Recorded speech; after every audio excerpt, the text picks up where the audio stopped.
Nah, anak ibu, kita berada di Istana Bahasa Pagaruiang dan saat ini kita sesuai dengan materi kita tentang materi segi banyak. Nah, anak ibu, dari bangunan Istana Bahasa Pagaruiang ini kita banyak sekali menemukan bentuk bangun geometri baik dari segi desain atap dindingnya maupun latak dari ukiran yang mendominasi dinding dan bagian langit-langit dari Istana Pagaruiang.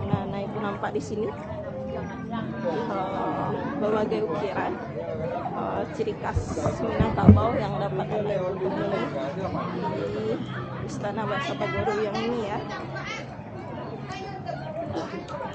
Sangat detail sekali, baik dengan latar segitiganya maupun persegi panjang dihiasi oleh ukiran-ukiran yang menggambarkan keindahan dari unsur seni yang ada pada budaya Minangkabau itu sendiri.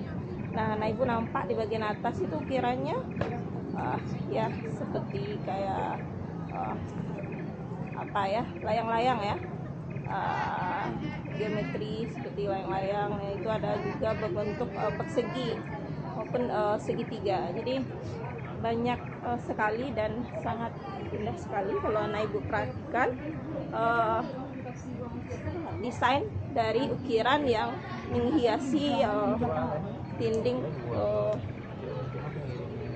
Istana Bahasa Pagaruiang. Nah, ibu ini lihat, nampak yang menonjol ini adalah bagian pasak. Jadi Istana Bahasa Pagaruiang dan Rumah Gadang Minangkabau pada umumnya dia tidak menggunakan paku, dia pakai pasak.